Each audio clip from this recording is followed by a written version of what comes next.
Bonjour à toutes et tous et bienvenue dans la chambre noire de Goupil pour une nouvelle vidéo assez rapide où je continue mon test du Canon EOS R6 et où je vous donne mes retours sur quelques trucs sur le R6.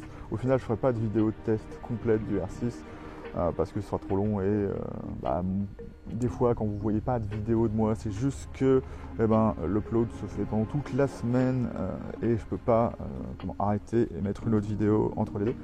Donc on va aller un peu rapidement là-dessus. Lors de mon test du 50 mm 1.8, je suis sorti avec le R6 sous la pluie. Donc normalement on fait pas ça avec un 50 1.8, donc je l'ai protégé au maximum. Mais il y avait une espèce de pluie un peu brouillard, donc au final je me suis retrouvé avec le R6 mouillé pour faire mes tests photos. Donc je me suis aperçu de tous les défauts optiques que pouvait avoir le 50 1.8, mais je me suis aperçu de l'efficacité de la tropicalisation du Canon EOS R6. Donc en fait, quand beaucoup de gens vont se plaindre en disant ils disent que la tropicalisation est moins bonne que le R5, qui lui, le R5 est au niveau du 5D Mark IV. Mais ça veut rien dire au final parce que est-ce que la tropicalisation du 5D Mark IV est très très bonne, très très mauvaise? Je pense qu'elle est très très bonne parce que le R6 est vraiment très bon, vous pouvez l'amener sous la pluie sans problème. Bien évidemment, lorsque vous n'avez pas une optique tropicalisée, il va falloir un maximum protéger la baïonnette et protéger bien évidemment l'optique pour qu'il n'y ait pas d'eau qui rentre à l'intérieur. Moi, il n'y a pas d'eau qui est rentrée à l'intérieur. J'ai eu un peu d'eau bien évidemment sur la lentille, mais ça s'est plutôt bien passé. Et donc, le R6 marche toujours comme au premier jour.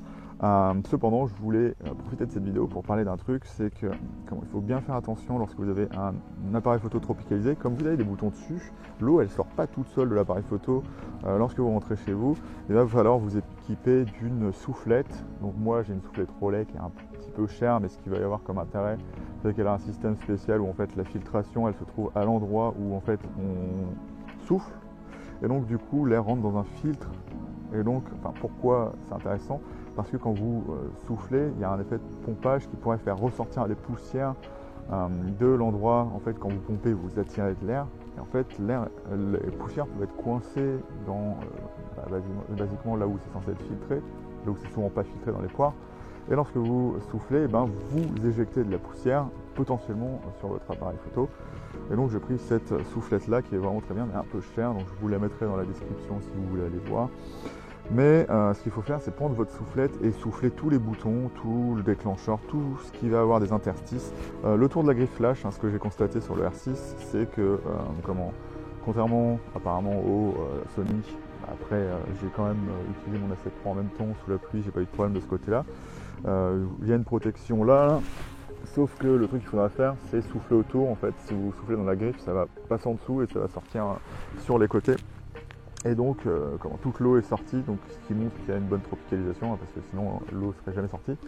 Mais il faut faire ça parce que l'eau, ça peut quand même user au final votre appareil photo prématurément si elle reste à l'intérieur, parce qu'elle peut quand même, pas sur un appareil photo en plastique, mais on ne sait jamais ce qu'il y a en dessous, si les bases en métal, même s'il y a des joints en caoutchouc, il peut y avoir du métal à nu.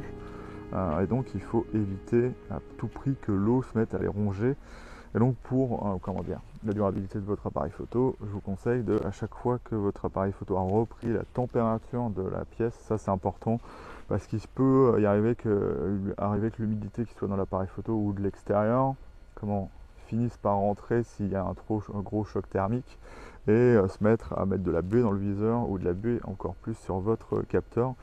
Moi j'ai utilisé une fois mon D700 vraiment à un endroit très très froid en été, donc la nuit, et je me suis retrouvé avec de l'eau sur le capteur, ce qui est jamais très très bon, donc au final ça a disparu.